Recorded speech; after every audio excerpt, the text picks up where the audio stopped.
So name of this poem is Hawk Roasting. This poem is written by Ted Hughes. Ted Hughes was a famous writer and poet. Uh, he wrote this poem in the form of monologue. So this poem describes the life and goals of the hawk. Hawk is a predator bird, which is also known as a raptor bird. In Hindi, hawk means baz. So the poem has six stanzas. I will read the poem first, and then I will explain each stanzas one by one. So the poem is: I sit in the top of the wood, my eyes closed. In action, no falsifying dream. Between my hooked head and hooked feet, or in sleep, rehearse perfect kills and eat. Convenience of the high trees. The air's buoyancy and sub's ray are of advantage to me. The earth's face forward for my inspection. My feet are locked upon the rough bark. It took the whole of the creation to produce my foot, my each feather. Now I hold creation in my foot, or fly up and resolve it slowly, and I kill where I please because it is all mine. There is no sophistry in my body. My manners are tasting or hearing of heads. My allotment of death for the one path of my flight is direct through the bones of the living. No arguments assert my right.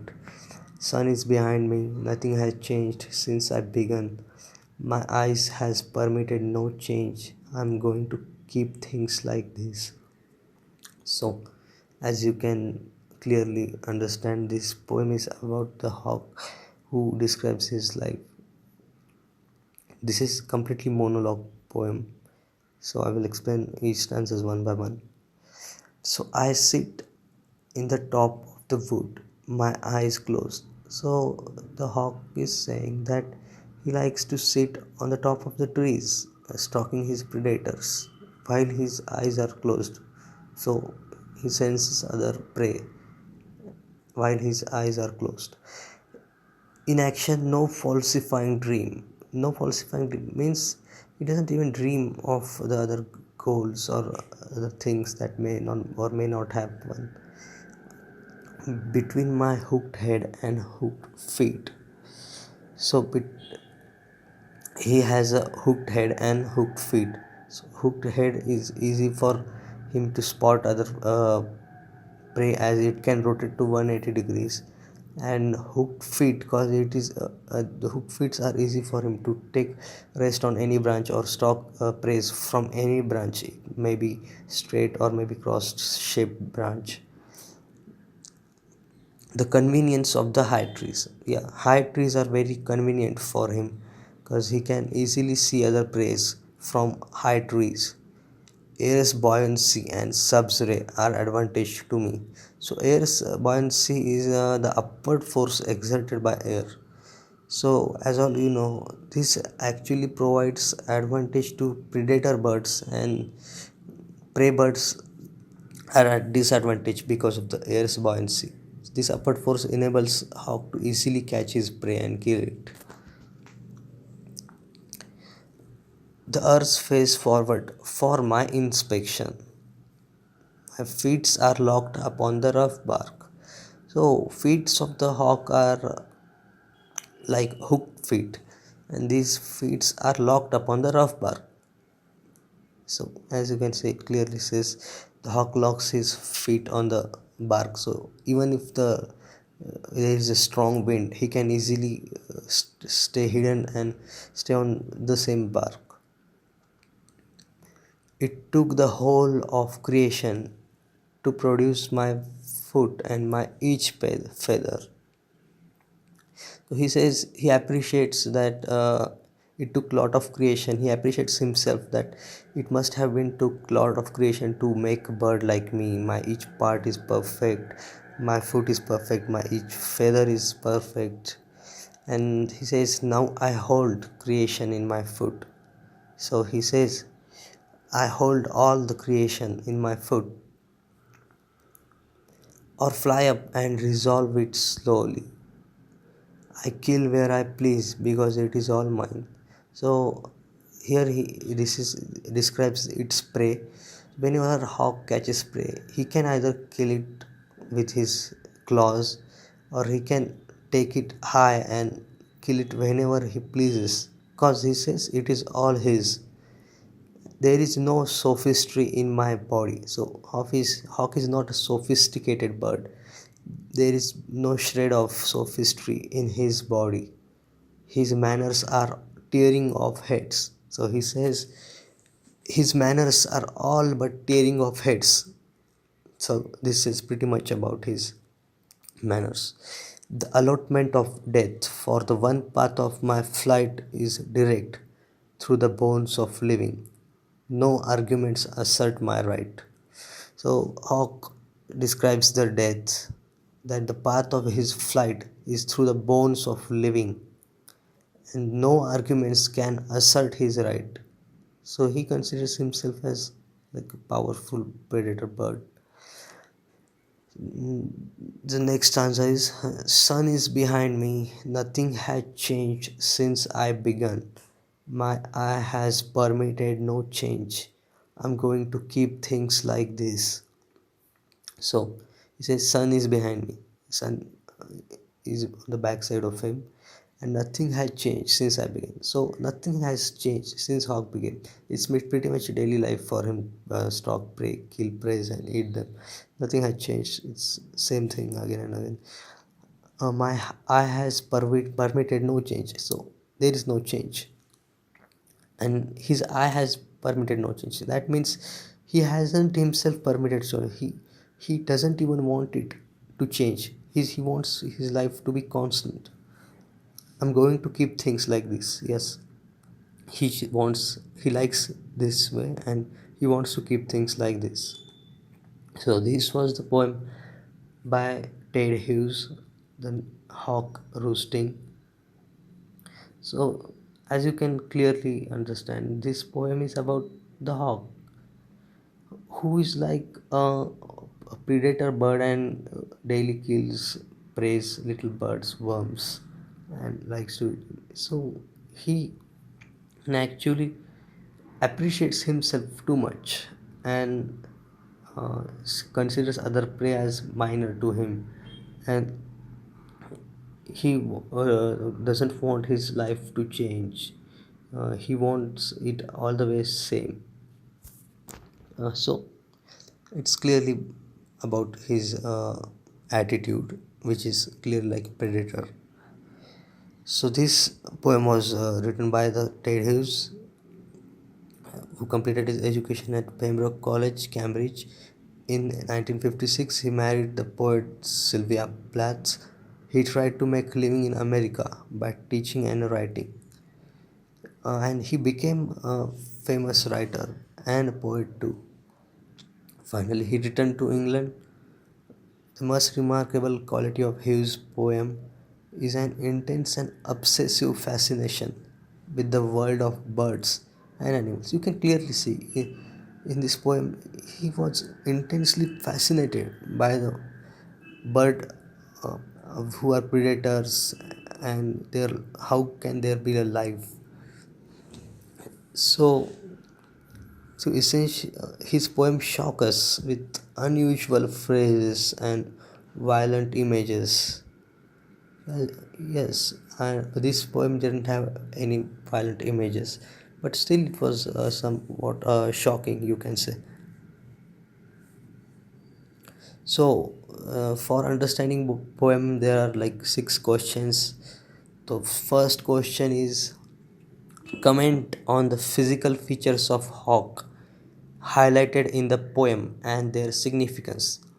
So we have to find the physical features of the hawk, which are of course highlighted in the poem, and their significance. Significance means what are their uses, disadvantage, and why they are very useful. So the physical features of hawk, like his eyes and head are like hooked hook they look like hook, and his feet are also like tight hooks. So, and his whole body is like completely balanced with small feathers. So the hawk's hooks help him to stay on even thickest barks. Even in the wind, he has no danger of falling. And his head enables him to rotate the view from like 180 degrees. He can even see what's behind him at the 90-degree. So these were the physical features of hawk which were highlighted in the poem and their significance. Second question is, how does poem emphasize the physical prowess of the hawk? So physical prowess means like predator's prowess, how he stalks prey. And so poem emphasizes that hawks likes to sit on the top of tree, stalk other prey, and kill them.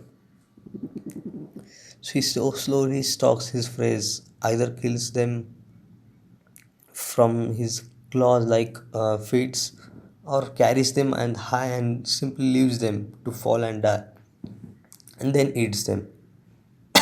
So in this way, poem emphasizes physical prowess of the hawk. Question 3 is, there is no sophistry in my body. This statement expresses the brutal frankness of the hawk. Does the poet suggest something through this statement? So there is no sophistry in this body. So this statement means that hawk is not a sophisticated animal.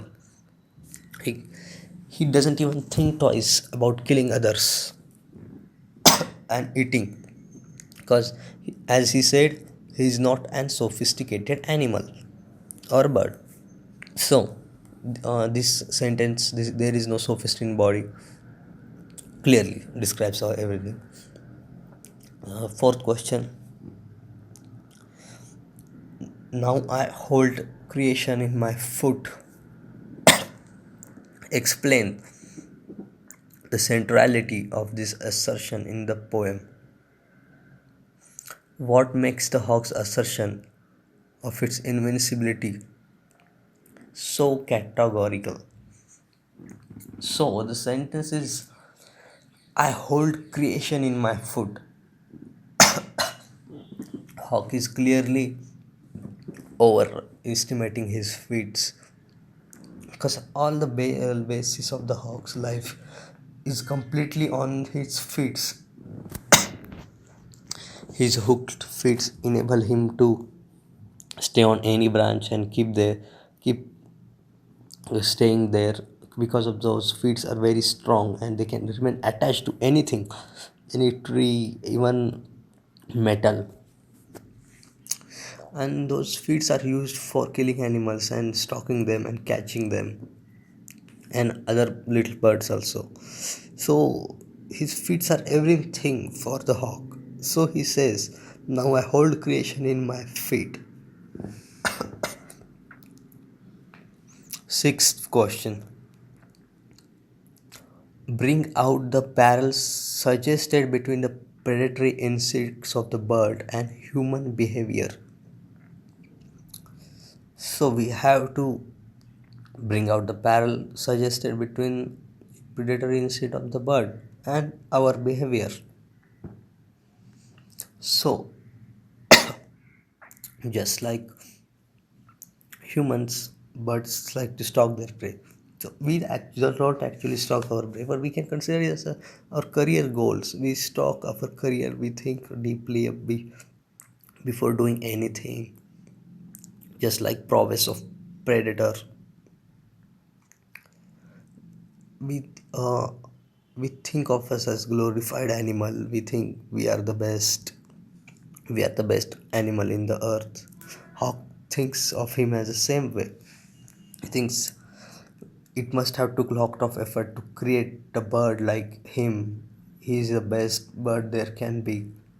Human thinks the same of us, that we are highly intelligent and we are the best animal on the earth. The predatory instinct of hawk means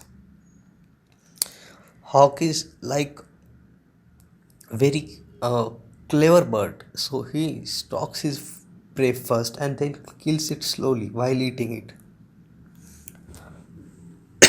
This requires a lot of attention and focus, just like means our humans also require all of the focus and physical prowess, we call it. The prowess would not be an accurate true word, but still it requires a lot of focus to achieve our goals, and just like the hawk. So we can clearly compare predatory instinct of the bird and human behavior. So last question is, why is the poem entitled as Hawk Roosting? So this poem is about Hawk who describes his life, and he describes his praise and everything. This uh, uh, roosting means resting on the top of trees and staying silent. So this title Hawk Roosting means resting of hawk. So hawk likes to remain calm and say his eyes. You can clearly deduce from his physical prowess that hawk is like carefully focused bird. He doesn't take actions which he doesn't think. He always thinks before taking actions. So that's why the poem is entitled as Hawk Roosting. So there is one more activity in this poem. Try this out. There are two questions. First question is, consult dictionary or encyclopedia to differentiate between the following words. So there are four words. You have to differentiate between them: eagle, hawk, kite, and vulture. All of these four are predator birds. You have to differentiate between them, find their habitats, find their way of killing other animals, find their mode of eating, find whether they are live in groups or not, find their body color, find their size, find size of their beak, color of their eyes, everything you can find, and differentiate them and make four columns. First about eagle, second about hawk, third about kite, fourth about vulture. So I can basically explain for you guys. So what is eagle is a most powerful predator bird. It is considered as the most powerful and fastest predator bird of this age. Hawk, we already learned what is hawk. Kite is a small bird who eats mostly worms. It's very small predator. I mean, I wouldn't even call it a proper predator. Like, it's only kills small worms and all. And vulture, vulture preys on the dead animals and dead birds. It doesn't kill its prey. It's not a predator. Vulture is a scavenger. It kills people. It doesn't kill anyone. It preys on the dead people. So it doesn't actually it isn't actually an predator. So an eagle lives alone. So it's about its habitat. It doesn't roam in flocks. Eagle doesn't like to live in flocks. He's a lone wolf. So hawk also doesn't live in flocks. He likes to prey. He likes to kill prey when he is alone. He doesn't like anyone to be in his territory. But kites, on the other hand, lives in the groups of two and three. Sometimes they also wander off alone, but sometimes they live in the group of two or three. Vulture always are in the group of two three vultures, or sometimes more than 10, and all of the vultures feed on the dead living being. At the same time, their group comes whenever they smell dead in the surroundings. So eagle and hawk are remain as a singular. and they does not move in flocks, but kites and vulture moves in flocks. So the second question is, to what aspects of human behavior do the following adjectives apply? Eagle-eyed. So what aspects of human behavior do the following adjective apply? Eagle-eyed human. So eagle-eyed means a man or a person who pays close attention to his surroundings. So he sees everything without seeing anything. So that means he clearly knows what's going on. Even if something happens, some explosive explodes behind him, or uh, something surprising happens, it doesn't surprise him. He stays calm because he is carefully paying attention to each and everything around him and in the system. So these kind of people who have a remarkable sharpness and agility are called as eagle-eyed persons. So the second adjective is hawkish. Hawkish means depictive behavior, like hawk. Hawk is a like a predator bird, but yeah. And the hawkish means a person resembling a hawk in nature or appearance. So you might ask, how can a person resemble hawk? Hawk is a bird, he is predator, he kills people. We don't kill people. How can a man or person resemble a hawk in a nature or appearance? Sounds stupid, no. Actually, hawkish means advocating an aggressive or warlike policy, especially in foreign affairs. So this exists in all businesses, on even in all people. So for example, if neighbor comes in our house, we don't like it, we advocate, like some people, I'm not saying all, but some people likes to advocate an aggressive and warlike policy. They don't like people who come into their homes and something. So this is called a hawkish behavior. Hawkish typically means not listening to others, always being angry, and like angry with other people, and uh, you don't like another people who come in your surroundings, your boundary, your area. So this was the hawkish. And here this poem ends and its exercise also ends. But suggested reading, the poet has clearly suggested to read his other books. There is one poem, The Lake. This is also written by Ted Hughes, which has written Hawk Roosting. So you can read The Lake, which is also popular poem, I must say. And the second one is Poem in October by Dylan Thomas. So Dylan Thomas was actually an famous writer. He also wrote this poem.